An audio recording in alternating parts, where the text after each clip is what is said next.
We are really excited about getting into conference play this week. For us, this is our next goal, to win the division. And I think this is 7 years in a row we've opened up conference play on the road. I'm not sure how we got so lucky with that, but it is what it is. But so it's a challenge. And so to win the division, you've got to be able to win on the road. And you get 8 conference games. You get no mulligans, man. They all count. They all matter. They're all huge. And then you throw in the fact that it's Clemson, Georgia Tech, and one of the better rivalries in this conference, in my opinion. So just a lot at stake on Saturday. And first quarter of our season is over. I think we've learned a lot.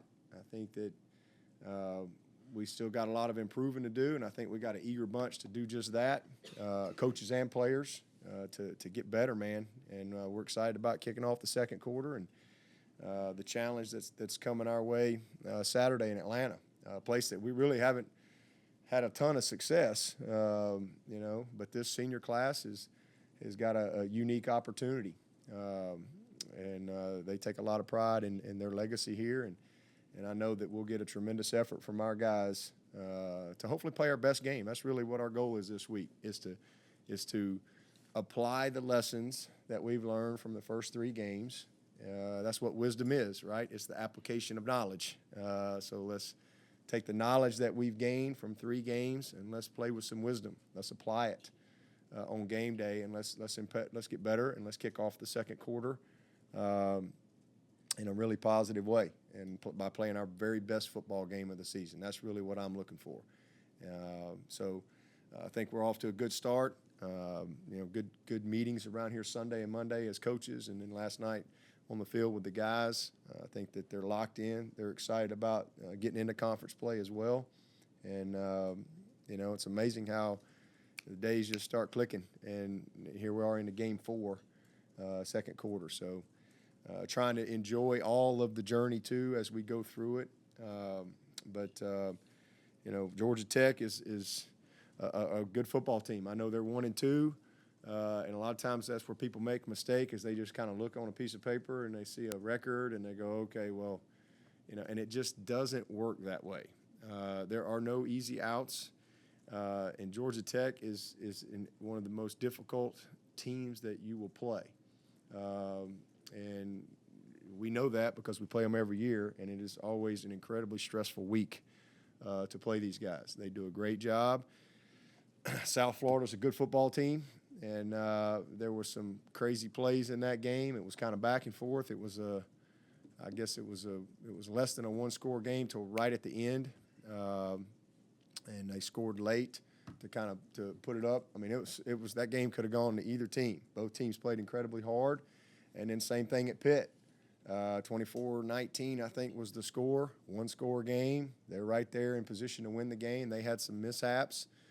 They had a fake punt that didn't go their way, and ended up getting beat on the road. So they've had two tough losses on the road, but their team has played incredibly hard. And now they're back at home, and they're getting an opportunity to, play Clemson. And so we know that we've got a huge task in front of us this week. Paul does, like I said, as good a job as anybody in getting his guys ready to play. And defensively, they got a new defensive coordinator who came from App. He does a good job. They've got a good scheme, and offensively, they've played 2 quarterbacks, and both of them are dangerous.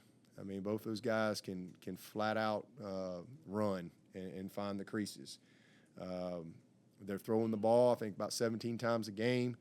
And they've hit some huge plays, massive plays, which typically when they complete one, that's usually what happens. It's usually a big-time chunk type play. So that'll be the challenge for us. It's always a challenge defensively to be disciplined. And we did a pretty good job last week. We had a couple times where we didn't have our eyes on the right things, and guys got behind us. And you can't get bored doing your job when you maybe don't have a lot of action on the back end. You've got You've got to stay locked in. And then obviously winning up front, staying on our feet, and taking on the cut blocks and not letting guys get to the second level, having great pursuit. Because when you do, that's where a lot of the big plays come from is you'll do a good job on the front side of a play, but you maybe got cut on the backside or you're not quite pursuing like you need to, and then boom, here goes that quarterback cutting up in a crease for 30 yards on you. And maybe it would have been a 10-yard gain. So there's just a lot of things that we've got to do a great job of to give ourselves a chance. And then offensively for us, getting back to the first couple games and taking care of the football. So we all know what happened last week. Trevor jinxed us, but what I'm hoping you'll say this week is that, Georgia Tech's doing a great job of taking care of that ball. It's amazing what they're doing, and maybe we'll have some reverse psychology or something. But no, seriously, just got to take care of the ball. I mean, we do a good job with that and win the margin. We might have a turnover somewhere, but let's win the margin. Because when we do, good things usually happen for us. But there's a lot of positives going on right now and a lot to build on as we get into this next phase of our journey here, conference play. Coach, how did Kelly look at practice yesterday? He's good. Yeah, but if you remember, was it really soon after you took? Yeah, I learned real quick if we're going to have a chance, we're going to have to make this a part of what we do around here. And so we do. I mean, we if you don't, you're going to be behind the 8 ball.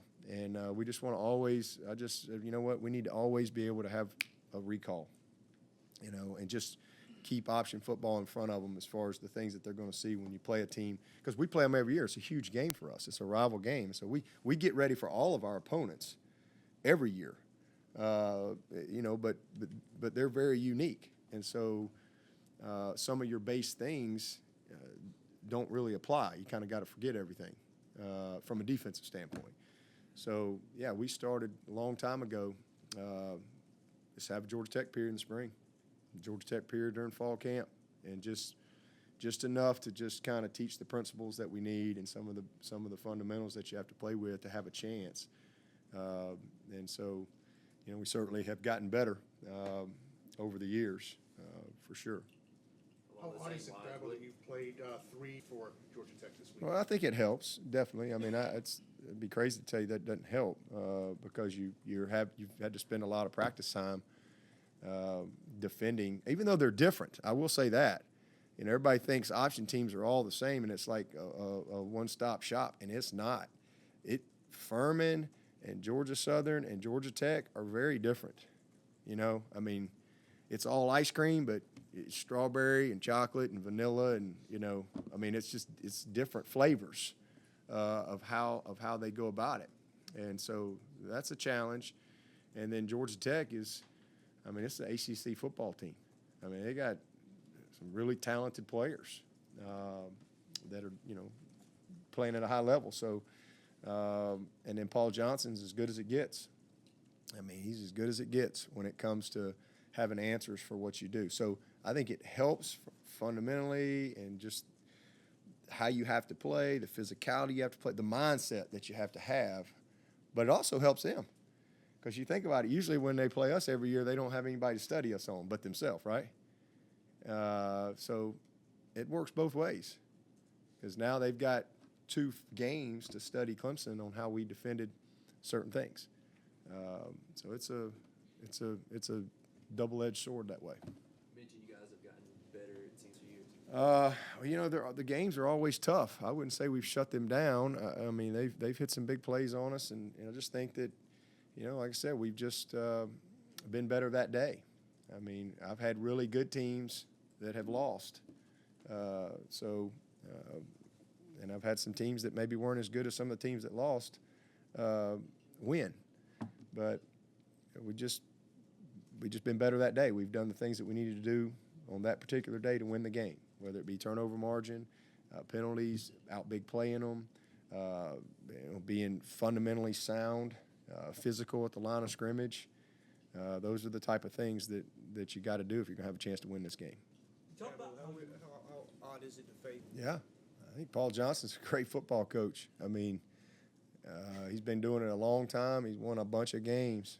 And so I don't think he's really worried about all that. I think he's just worried about, trying to win this game this week and get better at what they're doing. But he's been successful because he's been incredibly committed to what he does, and his career speaks for itself. He really doesn't owe anybody any apologies or explanation. He's one of the winningest coaches that has come through. And again, he's done it. Yes, he's been unique, but he's been incredibly successful doing it his way.